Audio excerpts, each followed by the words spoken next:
খুলনার বৃষ্টির কারণে নগরের বিভিন্ন রাস্তায় পানি জমে যাওয়ায় মানুষের ভোগান্তি হচ্ছে। এ বিষয়ে আরো বিস্তারিত জানাতে এই মুহূর্তে খুলনা থেকে যোগ দিয়েছেন সহকর্মী AHM শামীমুজ্জামান।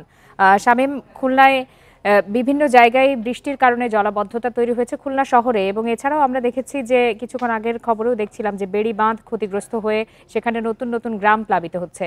সার্বিক বন্যা পরিস্থিতি নিয়ে বিস্তারিত জানাবেন। আমি তো মশলা বদলে ফেলেছি, এবার আপনিও বদলে ফেলুন। একবার প্রাণ গুঁড়া মশলা ব্যবহার করেই দেখুন।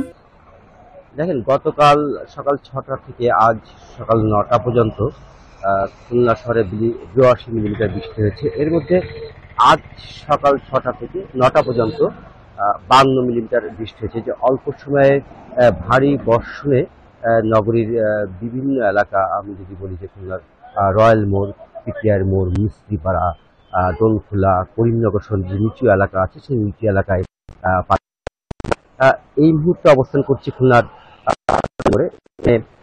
একটু আগেও বেশ পানি ছিল, এখনো যদিও পানি নামতে শুরু করেছে, যে কারণে পানি কিছুটা কম। আর খুলনা শহরে কিন্তু একটু ভারী বৃষ্টি হলেই পানি জমে যায়, এবং এটা না হয় সেজন্য খুলনা সিটি কর্পোরেশনের পক্ষ থেকে দফায় দফায় পরিকল্পনা নেওয়া হয়েছে, কিন্তু পরিকল্পনা নেওয়া হয় কিছু পরিকল্পনার সুফল এখনো পর্যন্ত নগরবাসী পায়নি।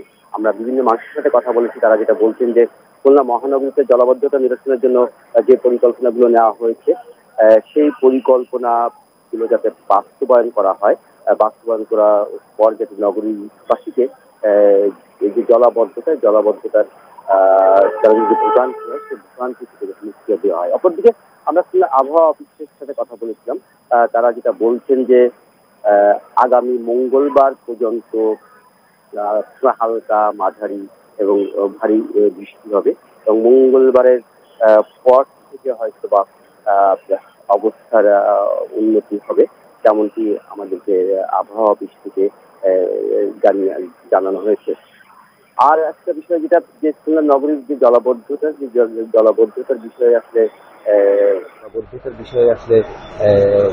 নিরসনের জন্য যে পরিকল্পনাগুলো নেওয়া হয়েছে, আমরা আগেও বলেছি, সেই পরিকল্পনা কিন্তু আসলে খুব একটা সুফল নগরবাসী। তারা যেটা বলছেন যে পরিকল্পনা বাস্তবায়নের নামে যে দীর্ঘসূত্রিতা, সে দীর্ঘসূত্রিতার কারণেও কিন্তু আসলে নগরবাসীর ভোগান্তি বাড়ছে। তো এই ছিল আমার কাছে সর্বশেষ তথ্য।